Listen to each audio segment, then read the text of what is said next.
Alors Myriam Martin, on entend Jean-Luc Mélenchon dire beaucoup de mal souvent de l'Europe. Est-ce que vous êtes anti-Europe finalement ? Non, pas du tout. Nous ne sommes pas anti-Europe. Pour nous, ça ne veut rien dire. Nous sommes contre l'Europe telle qu'on nous l'a construite et imposée depuis des décennies. Et en particulier, d'ailleurs, depuis le traité de Lisbonne. C'est une Europe qui est très, très libérale. C'est une Europe qui s'occupe des marchés financiers. Et c'est une Europe qui, en même temps, met du coup comme politique au cœur de cette Union européenne libérale des politiques d'austérité qui sont terribles pour les peuples. Justement, l'austérité, c'est un argument qui revient très souvent chez vous. Ça veut dire quoi ? Il faut laisser filer la dépense publique ? Non, on n'est pas d'accord. D'abord, le problème n'est pas de laisser filer la dépense publique. En réalité, le déficit tel qu'il a été, tel qu'il aujourd'hui a été organisé en réalité par les politiques libérales, entre des politiques fiscales qui ne conviennent pas, qui empêchent d'avoir justement des rentrées d'argent, entre des politiques qui ont permis de sauver les banques.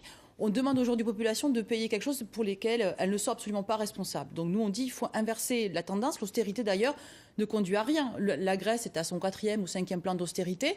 La dette est toujours aussi importante, si ce n'est plus qu'avant. Donc ce n'est pas ça le but de l'austérité. C'est toujours étonnant d'entendre des candidats se présenter pour devenir députés européens et sans cesse critiquer l'Europe. Est-ce que vous gardez quelque chose de l'Europe d'aujourd'hui ? Est-ce que vous y trouvez quelque chose de bon ?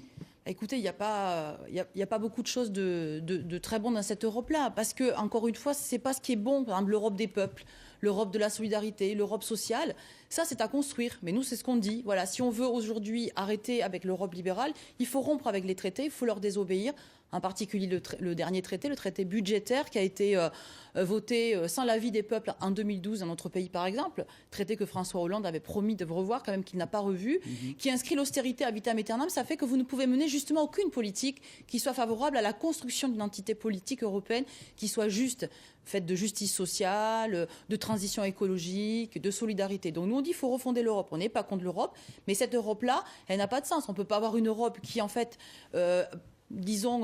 dirige pour une minorité alors qu'une majorité souffre, ça n'a pas de sens. Et est-ce que ce discours de l'Europe qui se trompe ne favorise pas l'abstention ?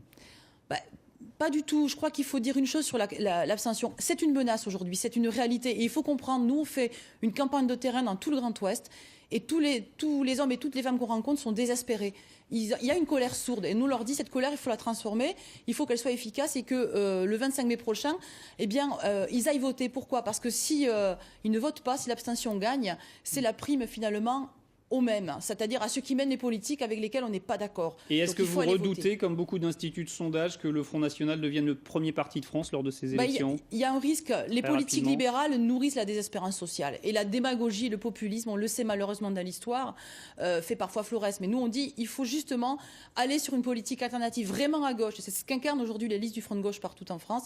Et c'est pour ça qu'on invite à voter pour nos listes le 25 mai prochain. Merci beaucoup Myriam Martin. Je rappelle donc que vous êtes la tête de liste Front de gauche dans notre circonscription Ouest. Et effectivement, le vote, c'est dimanche. Scrutin à un seul tour.